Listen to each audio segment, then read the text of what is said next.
Hi views, welcome to Skanda TV. నేను మీ అనుష.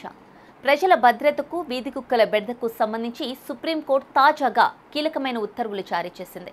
దేశవ్యాప్తంగా విద్యా సంస్థలు, ఆసుపత్రులు, బస్ స్టాండ్లు, రైల్వే స్టేషన్లు, స్పోర్ట్స్ కాంప్లెక్స్లు వంటి రద్దీ ప్రదేశాల నుంచి వీధి కుక్కలను తొలగించి వాటిని డాగ్ షెల్టర్లకు తరలించాలని అత్యున్నత న్యాయస్థానం ఆదేశించింది. ఈ ప్రక్రియను 8 వారాల్లో పూర్తి చేయాలని స్పష్టం చేసింది.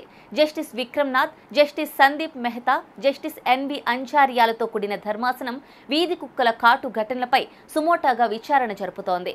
ఈ విచారణలో భాగంగా కుక్కలను పట్టుకున్న తర్వాత వాటిని తిరిగి అదే ప్రదేశంలో వదలకూడదని ధర్మాసనం కఠినంగా ఆదేశించింది. కుక్కలు మనుషులకు ఇబ్బంది కలిగించని సురక్షిత ప్రాంతాలకు లేదా జంతు సంరక్షణ కేంద్రాలకు మాత్రమే వాటిని తరలించాలని సూచించింది.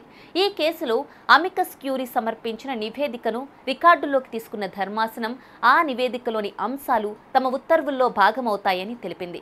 ఇక వీధి కుక్కలతో పాటు రోడ్లపై తిరిగే పశువుల నియంత్రణకు సంబంధించి కూడా సుప్రీంకోర్టు కీలక ఆదేశాలు జారీ చేసింది. హైవేలు, ఎక్స్ప్రెస్ హైవేలపై నుంచి పశువులను తొలగించి వాటికి షెల్టర్లలో పునరావాసం కల్పించాలని రాజస్థాన్ హైకోర్టు ఇచ్చిన ఆదేశాలను సుప్రీంకోర్టు ఈ సందర్భంగా ధృవీకరించింది. ముఖ్యంగా జాతీయ రహదారులపై అడ్డంగా తిరిగే పశువుల గురించి రిపోర్టు చేయడానికి వీలుగా హెల్ప్ లైన్ నెంబర్లను ఏర్పాటు చేయాలని సుప్రీంకోర్టు తెలిపింది. ఇక రాష్ట్రాల ప్రధాన కార్యదర్శులు ఈ ఆదేశాలు ఖచ్చితంగా పాటించేలా పర్యవేక్షణ చేయాలన్నారు.